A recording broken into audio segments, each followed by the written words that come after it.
The Raleigh man says the deed to his home was taken from him, the deed no longer in his name, despite the man owning the home and still living there with his wife. ABC News is reporting on it. So is Fox, NBC, CBS. People's houses are being stolen right out from underneath them.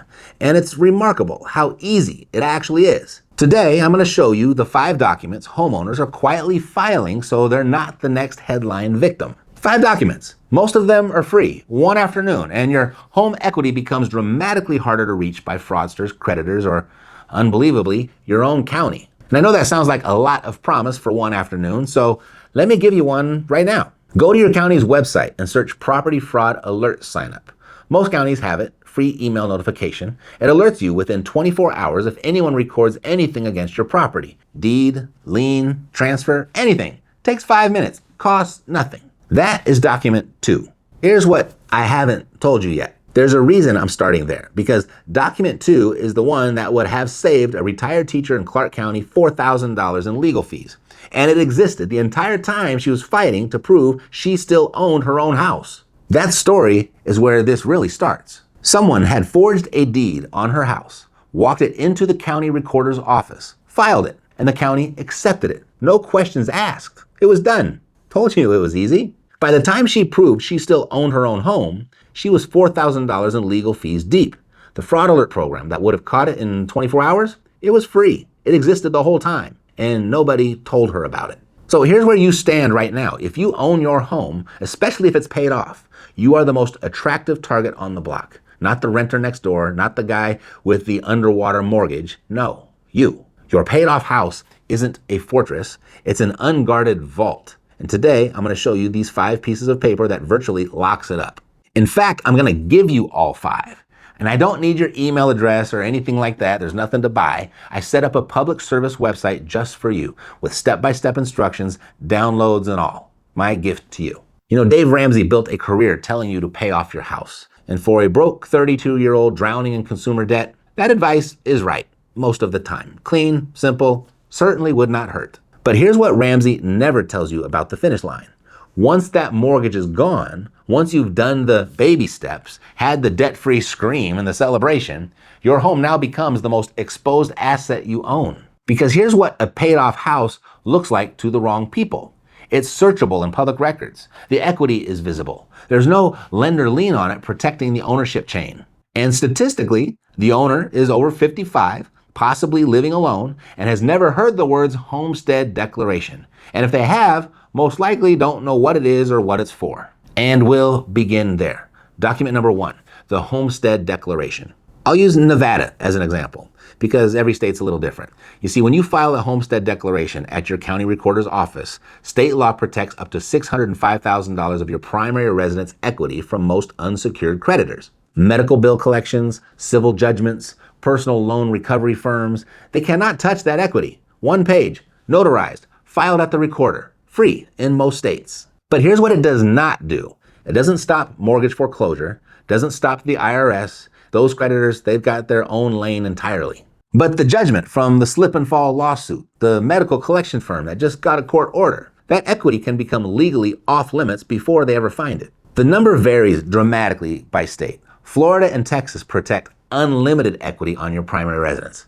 And rumor has it, Diddy paid off his Florida home just before he was arrested. In the right state, it's a strategy. Ohio protects $136,100. Some states offer as little as $5,000. But most states have some version of the program, and most homeowners have never filed it. That's not an accident. That's a gap nobody profits from closing. Document 2, the Property Fraud Alert. Here's how the fraud playbook actually works. Scammers. They search public records for free and clear properties. Takes about 30 seconds online.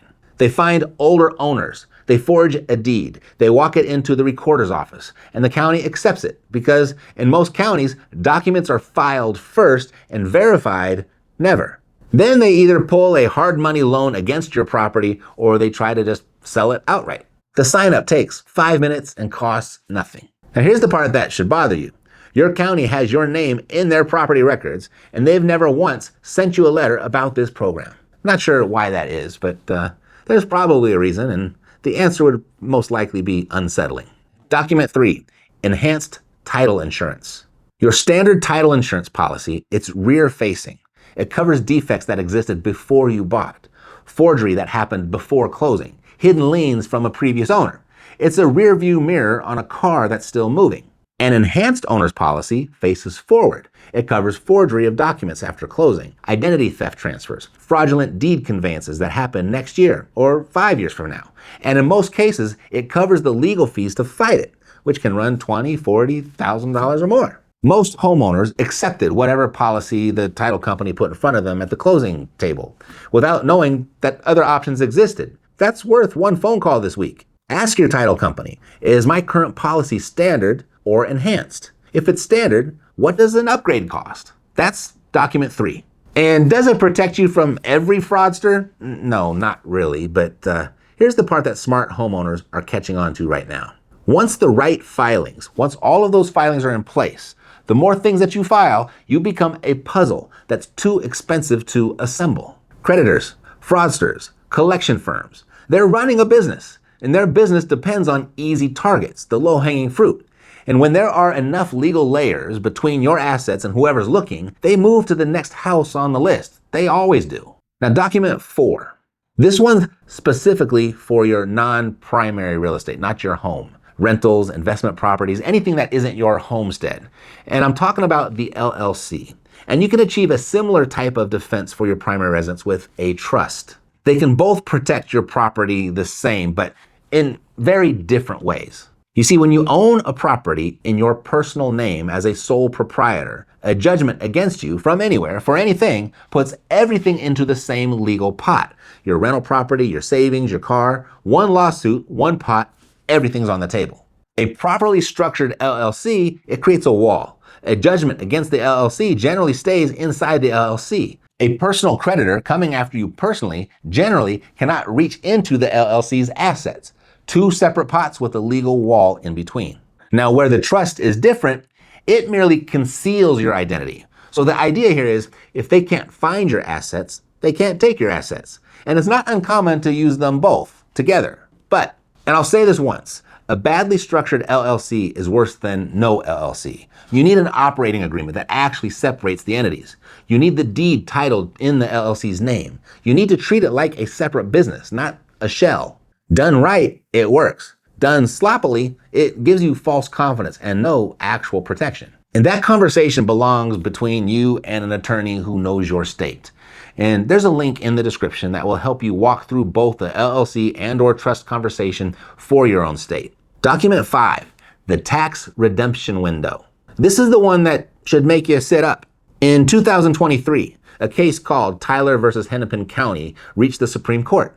A 94-year-old woman in Minnesota fell behind on her property taxes. The county seized her condo, sold it, paid themselves the $15,000 in back taxes and penalties, and kept the remaining $25,000 in equity that was rightfully hers. 9 justices ruled unanimously that this was unconstitutional, which means before that ruling, counties were taking more than their fair share.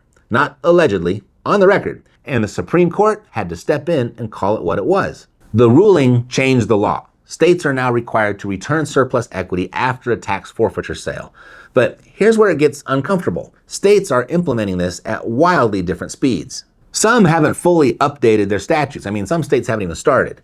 And the redemption window, the period between which you can pay back taxes and reclaim your property, still has a deadline. And most people who need it don't find it until, well, that window has already closed. So the documents to watch: your county's tax delinquency notice, the notice of federal tax lien, if applicable, and your state's right of redemption timeline. It's not complicated, but it's timed. And here's the part that nobody mentions at closing. When a wealthy homeowner buys a property, their attorney files the homestead declaration before they leave the title company. It's a line item on the checklist. Not optional, just done.